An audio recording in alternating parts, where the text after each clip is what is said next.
As I shared in a previous video, I work for a firm that does water treatment systems for cottage homes across the state. And just 10 days ago, I had a very successful trip to a cottage community. As a result of it was agreed on the estimate for the installation of filters in the entire village and a luxurious sex with a young and long-legged daughter of the homeowner. During this time we bought and brought everything necessary and started installation.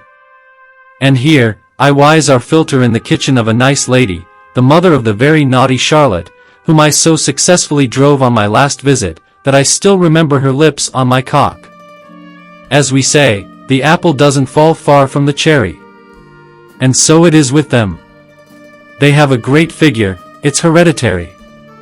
Mom is already well under 50, but the view from behind is such that if you don't know it, you can't even give 30. The daughter, as I understand it, protects Mom's peace of mind. She doesn't tell her about her adventures. So I calmly put her filters, and she makes me tea and sandwiches in between. It is unlikely that we would have such an idol if she knew how her clever daughter was riding me in the bushes. In general, I work leisurely, drink tea, eat sandwiches, and the hostess is talking to me, "Young man, I see that you have golden hands, but my husband died 7 years ago, and since then, everything comes into disrepair a little by little, breaks without a man's inspection. Now, for example, the tap is leaking, the plumber called a fortnight ago, so still coming." Well, what can I say? "What's your pleasure" is my middle name. I went and made her a mixer tap, then went to get a hammer and hung up her cupboard in the hallway. It was a small thing for me, but the client was pleased. However, I see she does not calm down, and took out a sheet of paper, probably A3 all written out and come with it to me. While I was reading it, she had already set the table, first, second, compote, etc. In principle, there was nothing so complicated in the list, all this can be done with the tool that I have in the car, but, all this time. My time belongs to my employer. No, it didn't. Here all the heavy artillery has already gone into action, from "and I will pay you," of course, and up to "I have great connections, and I can help you, so that you with your education not change filters, and do something more serious." Yes, and these works, he says, you can do after your main work, and not to waste time on traveling, you can spend the night here. I have 10 free rooms on 2 floors here. So I would get up then, and say goodbye, but money is not superfluous, and somehow I felt sorry for her. She lives alone, in her 10 rooms, and, of her relatives, only her younger daughter comes for the weekend, and that if suddenly without another lover will remain. Anyway, I made a list of what I needed, took it from her for expenses and went to the nearest Home Depot. Good thing I had tomorrow. That day I worked around like a horse until probably 1 o'clock in the morning. She made a bed for me in one of the bedrooms and wanted to feed me dinner, but I was so exhausted I washed up and went straight to sleep. The next day I got up at 5:30 and immediately went back to work. I tried not to make any noise, but the landlady woke up and said to me with such admiration, "What a good man you are, you went to bed so late yesterday, and today you are already up, what a tireless worker you are." I think what to say. Thank you, of course, I say, a kind word is also pleasant to a cat, but I'm from a simple family, all my life I've done everything myself, with my own hands, I've achieved everything with my own labor. That's why I'm used to working hard. Anyway, I plowed all day long and by 6 o'clock in the evening I had done everything I had planned.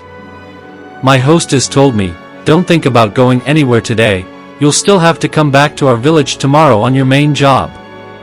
I to her, much obliged, of course, but I somehow uncomfortable.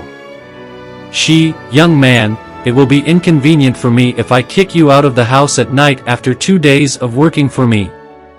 It was summer and the bright June sun was still shining, but I didn't argue, because it was very tempting, an hour and a half to go home to go to bed, and then, in the morning, an hour and a half to come back here.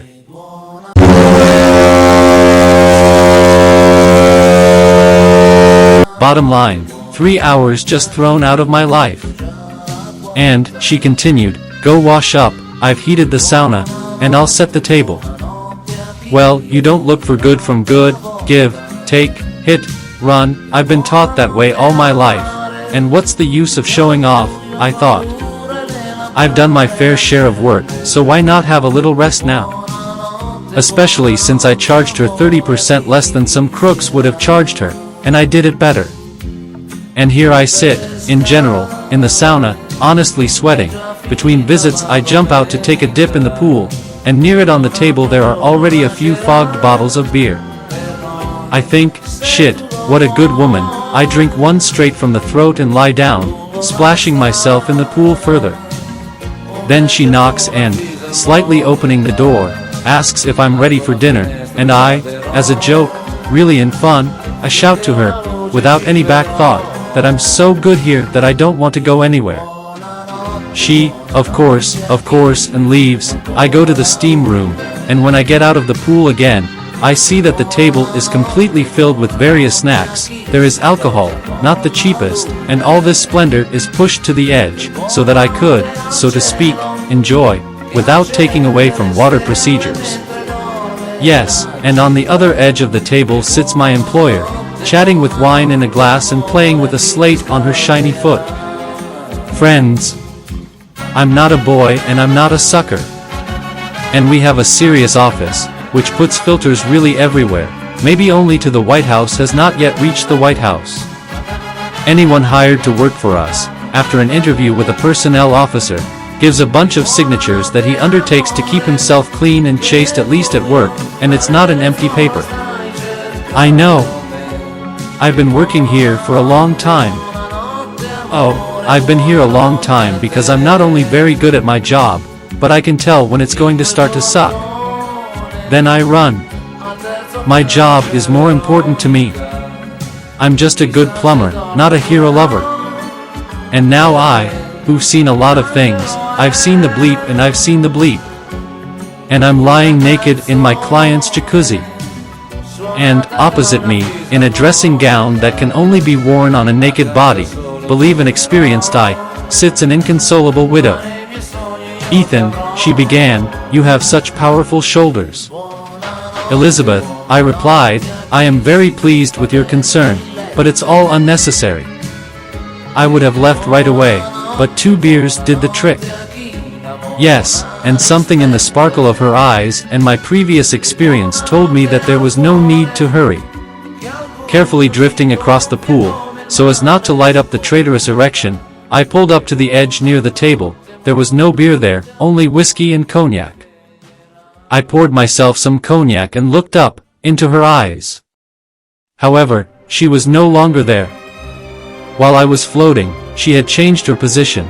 She had moved from the table to the side of the pool. From this change of position, her dressing gown became even more emphasizing than hiding.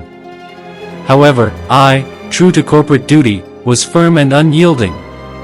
Elizabeth, I said, you cook beautifully and I am very comfortable at your place, but I, unfortunately, am a man of servitude, who tomorrow awaits work. Perhaps I shouldn't have burdened you with my overnight stay, but since it has come to this, let me go to bed so that I can begin my duties in the morning. Elizabeth, saying nothing, looked at me with the look of a boa constrictor luring an unsuspecting hen into its mouth. However, I just lay there with my eyes closed and enjoyed the coolness of the pool water after the heat of the steam room. Obviously, it couldn't last long. And so it did.